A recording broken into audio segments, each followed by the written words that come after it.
വീണ്ടും നാടുകാണി റോഡിലേക്ക് പോവുകയാണ്. ഈ പാണക്കാട് ഭാഗത്താണ് വലിയ രീതിയിൽ നേരത്തെ മണ്ണിടിച്ചിൽ ഉണ്ടായിരുന്നത്. റോഡിലേക്കൊക്കെ വലിയ രീതിയിൽ മണ്ണിടിഞ്ഞു വീഴുന്ന ഒരു സ്ഥിതി ഉണ്ടായിരുന്നു. ഇപ്പോഴും അവിടെ മണ്ണിടിച്ചിൽ തുടരുന്നു എന്നാണ് മനസ്സിലാകുന്നത്. വിവരങ്ങൾ ജംഷീർ നൽകും. ജംഷീർ, എന്താണ് ഇപ്പോഴത്തെ അവസ്ഥ?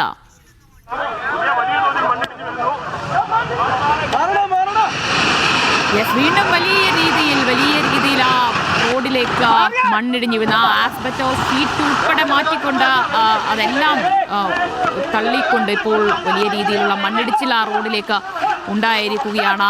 അവിടെ നേരത്തെ മണ്ണിടിഞ്ഞപ്പോൾ വലിയ രീതിയിൽ ആൾക്കൂട്ടമുണ്ടായിരുന്ന ആളുകൾ കൂടിയിരുന്നു ഈ കാഴ്ച കാണാനായി. അവരൊക്കെ ഇതിൽ ഭയപ്പെട്ട് ഓടിപ്പോകുന്നതൊക്കെ ദൃശ്യങ്ങൾ കാണാൻ കഴിയുന്നുണ്ട്. ഇപ്പോൾ ആ റോഡ് ഉൾപ്പെടെ മണ്ണുകൊണ്ട് മൂടിയിരിക്കുകയാണ്. ഗതാഗതം പൂർണ്ണമായും നിരോധിച്ചിട്ടുണ്ട്. വലിയ അപകട ഭീഷണി ഇപ്പോഴും അവിടെ നേരിട്ടുകൊണ്ടിരിക്കുകയാണ്. നേരത്തെയൊക്കെ നല്ല ശക്തമായ മഴയുണ്ടായിരുന്നു അവിടെ. അതിന് പിന്നാലെയാണ് വീണ്ടും വലിയ രീതിയിൽ മണ്ണിടിഞ്ഞ് റോഡിലേക്ക് വീണത്.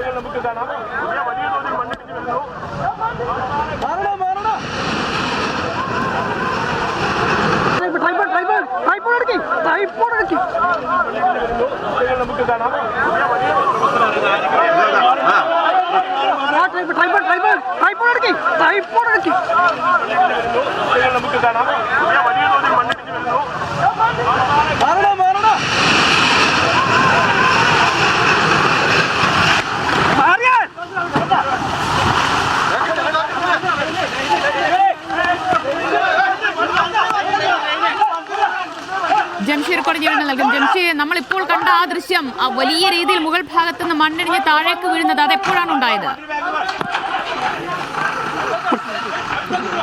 ഇത് ഇപ്പോൾ അല്പം മുമ്പാണ് ഈ സംഭവം ഉണ്ടായത്. നമ്മൾ ഉൾപ്പെടെയുള്ള ആളുകൾ ഇവിടെ ഉള്ള സമയത്താണ് ഇത്തരത്തിൽ മണ്ണ് നമ്മൾ നേരത്തെ കണ്ട കുന്ന് പൂർണ്ണമായും ഈ താഴേക്ക് പതിക്കുന്ന ഒരു സാഹചര്യം ഉണ്ടായത്. അത് നമ്മളെ മാധ്യമപ്രവർത്തകർ, നാട്ടുകാർ, അതോടൊപ്പം തന്നെ പോലീസും ഫയർഫോഴ്സ് ഉൾപ്പെടെയുള്ളവർ ഉള്ള സമയത്തായിരുന്നു. അത്ഭുതകരമായാണ് എല്ലാവരും രക്ഷപ്പെട്ടത്. കാരണം വലിയ ഒരു ശബ്ദത്തിൽ കുന്ന് പൂർണ്ണമായും താഴേക്ക് പതിക്കുകയായിരുന്നു.